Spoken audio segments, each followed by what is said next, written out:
रुद्र को बेदर ज्ञान देले रुद्र मना करला कहला पिता मोर विवाह हबार नहीं। ब्रह्मा कहला प्रभु गोटे भूल लोक को चयन कले सृष्टि सृजना करे भाई मो द्वारा खरा से मैं जाऊँ।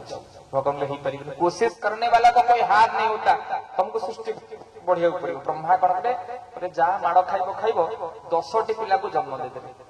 अंगिरा पुलस्त्य नारद आदि 10टी पिला को जन्म देले बेदर ज्ञान देले। बेदर ज्ञान देला तृतीय फेज रे 10 जन ब्रह्मचारी पिला मना करदेले आगे आम बाहा हबनी। ब्रह्मा कहले प्रभु गोटे डुप्लिकेट भूल लोक को चूज कले मो द्वारा सृष्टि सृजना हो फेल जाऊँ। भगवान ब्रह्मा को अमृतमय दिव्य ज्ञान प्रदान कले। ब्रह्मा दुई फाड़ हो गले, निजे ब्रह्मा हो गले दुई फाड़। बाम पट हो गले नारी, डाण पट हो गले पुरुष। सृष्टि प्रथम नारी हेले सतरूपा, सृष्टि प्रथम पुरुष हेले मनु। ब्रह्मा दुई फाड़ हो गले, मनु सतरूपांकर सृष्टि हला और मनु सतरूपांकर विवाह फल 5टी पिला जन्म हला, 2 पुत्र 3 कन्या। मां ध्यान दे सुनतु सृष्टि सृजना मूल कहानी। ब्रह्मा जब 2 फाड़ हो गले अर्ध नारी सर बाम पट नारी डाण पट पुरुष।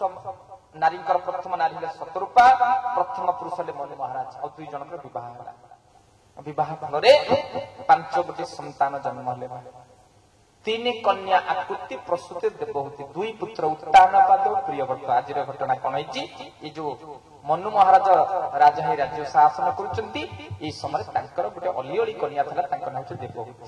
ए समय दिने बाबाजी कर्दम ना ध्यान दे सुन जो पिला मान को भगवान सृष्टि करथिले। ब्रह्मा तृतीय फेज 10टी पिला, तांको भीतर जन पिला थिले, जने ब्रह्मचारी थिले, तांका ना ऋषि कर्दम। दिने ऋषि कर्दम बसी ध्यान करुचंती। हठात भगवान गंगा नदी कूले आविर्भूत कले। कर्दम कर्दम रे हठात कर्दम महामुनि कर्दम देखुचनी स्वयं भगवान नारायण रूप में तांको आविर्भूत आ सेठी विनम्रतार सहित भगवान को देखिला परे आज कर्दम काखिर धार धर प्रभु आपण आसीचंती। तुमको देखिला परे प्रभु हजी जाए मो तुम्हारी भीतरे। तुमको देखिला परे मो हजी जाए प्रभु तुम्हारी भीतरे। तुमको देखिला परे मो हजी जाए प्रभु तुम्हारी भीतरे। तुम्हें सर्वभौम मु सर्वलीन, तुम्हें सर्वभौम मु सर्वलीन। हेले एक कथा बुझना लगे ना भला तुम्हारी बिना प्रभु, तुम्हारी बिना लगे ना भला तुम्हारी बिना प्रभु, तुम्हारी बिना। बोले भक्त वत्सल भगवान की जय। मां माने भगवान अति अति अमृतमय भाव रे आमे कथा को श्रवण करुतले।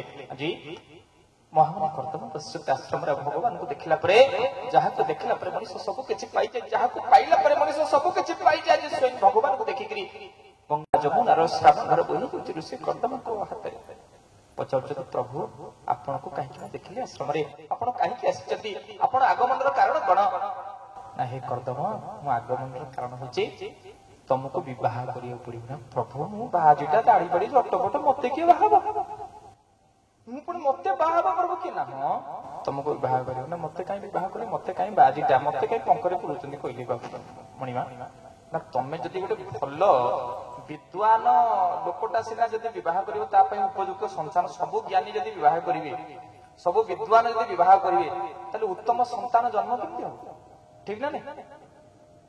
यदि समस्ते बाबाजी हेबे ताले सिना उत्तम विद्वान लोक जदी गृहस्थ आश्रम प्रवेश करिवो ता पाखु उत्तम संतान जन्म हेबे नहीं, ठीक ना नहीं? भल काकुड़ीटा मंजिर ले सिना भल मंजिर बिहनटा सृष्टि हेबो। सब विद्वान जदी कमे बाबाजी हेबे ताले भल संसार केमति हो ना। उपयुक्त नारी उपयुक्त पुरुषंकर विवाह करा गले संसार रथ आगु बढ़िबो, योग्य सुयोग्य संतान जन्म हेबे, ठीक ना नहीं? तनु हे कर्दम तमे जदी विवाह करिवो ତମ କୋଳରେ ମଣ୍ଡନ କରି ମୁଁ ନିଜେ ଭଗବାନ ଜନ୍ମ ନା ପ୍ରଭୁ ଆପଣ ଜନ୍ମ କରିବେ ନା ହଁ ମୁଁ ତମ ପୁତ୍ର କପିଳ ରୂପରେ ଜନ୍ମ। ଠିକ ଅଛି ପ୍ରଭୁ ମତେ କିଏ ବାହା ହବ? ଆପଣ ଜନ୍ମ ହେବେ ଠିକ, ମୁଁ ବିବାହ କରିବି ଠିକ, ମୋ ଯୋଉ ଡକ୍ଟର ଡାରି ଯୋଉ ନିଶ ମତେ ବାହାଜିଟାକୁ କିଏ ବିବାହ କରିବ?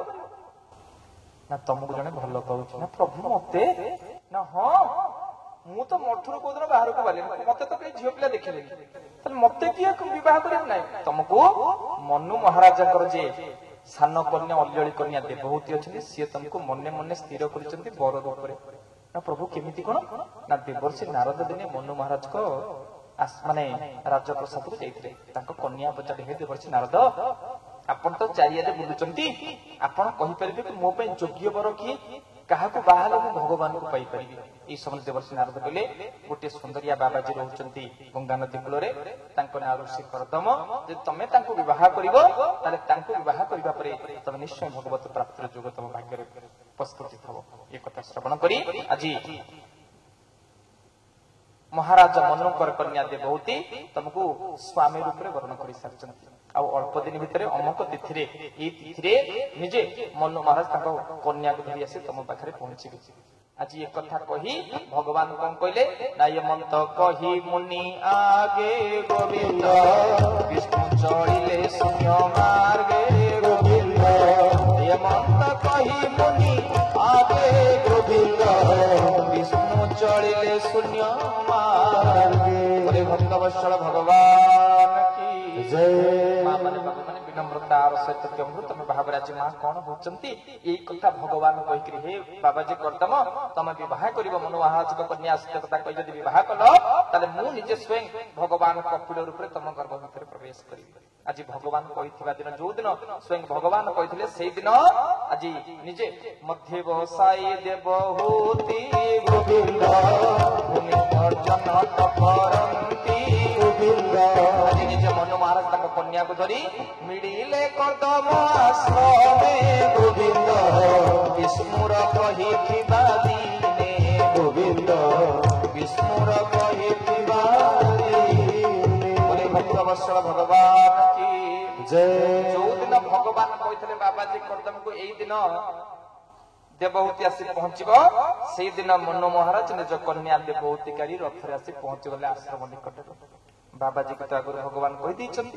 ଏଇ ସମୟରେ ନିଜେ ମନୁ ମହାରାଜ ଆସି ପହଞ୍ଚିଛନ୍ତି ଆଉ ଋଷି କରଦମଙ୍କ ସହିତ ଦେବହୂତିଙ୍କର ବିବାହ ହୋଇଛି। ଏ ବିବାହର ଅନେକ ଦିନ ଚାଲି ଯାଇଛି। ଅନେକ ଦିନ ଗଲା ପରେ ମା ଶୁଣନ୍ତୁ ଆଜି ଯେତେବେଳେ ବିବାହ ଅନେକ ଦିନ ସରିଯାଇଛନ୍ତି ପତ୍ନୀ ଦେବହୂତି ଦିନେ କାନ୍ଦୁଛନ୍ତି ସ୍ୱାମୀଙ୍କ ପାଖରେ। ଶୁଣ ମୁଁ ତମର ସେବା କଲି, ତମେ ତ ବାବାଜୀ ଲୋକ, ମୁଁ ଯଦି ଅରୁଆ ଅନ୍ନ ରୋଷେଇ କରିଦେଲି ତମେ ଖାଇକିରି ଗିନି ବଜେଇଲ, ତମେ ତ ବାଜି ମୁକ୍ତି ପାଇଛ, ମୁଁ ଗୋଟେ ସ୍ତ୍ରୀ ଲୋକଟା, ମୁଁ ତ ଘରେ ରହିଲି, ମୋର ମୁକ୍ତିର ମାଧ୍ୟମ କଣ? ଶୁଣ ତ ସବୁ ମା ମାନେ ଆପଣ ପାଇଁ ଆଜି ମା ଦେବହୂତି ସ୍ୱାମୀ ଭଗବାନ ସ୍ୱାମୀ ଋଷି କରଦମକୁ କହୁଛନ୍ତି ହେ ସ୍ୱାମୀ ଋଷି ମୁଁ ହେଲି ଆପଣଙ୍କର ପତ୍ନୀ, ଆପଣ ଜଣେ ସନ୍ଥ, ମୋର ପତ୍ନୀ ହିସାବରେ ଯୋଉ କର୍ତ୍ତବ୍ୟ ଥିଲା ମୁଁ ତାକୁ ସମ୍ପାଦନ କଲି, କିନ୍ତୁ ମୁଁ କେମିତି ମୋକ୍ଷ ପାଇବି, ମୁଁ କେମିତି ଭଗବତ କୃପା ଲାଭ କରିବି, ଆପଣ ଦୟାକରି କହିବେ କି? ये कथा शुणिकी स्वामीजी जहाँ कहते समस्त शुणवार कथा आज कांदी कांदी कहले पत्नी देवहूति मु तुम पाद सेवा करी मुख्य नोहिली अधिकारी आहा एवे उपाय मोते कुह ए माया करी के मंत बोले भक्त वत्सल भगवान की जय। स्वामी मु जो माया भीतर पड़ी संसार को नित्य बोली भावुची मु ये मुख्य अधिकारी केमिति हेबी ये कथा सुने स्वामी जहाँ कहले कर ऋषि कर्तम में समस्त शुणवार कथा स्वामी ऋषि कर्तम कहले हे पत्नी शुण जदि तमे गोटे काम करिवो निज मन को भगवान को पदार बिंदु समर्पित करिवो भगवान कृष्ण को चिंता करिवो गोविंद पादे मन दे गोविंद कहिले पत्नी मुख चाहि गोविंद एही निकटे तो तरे गोविंद गोविंद नव करे गोविंद जात होई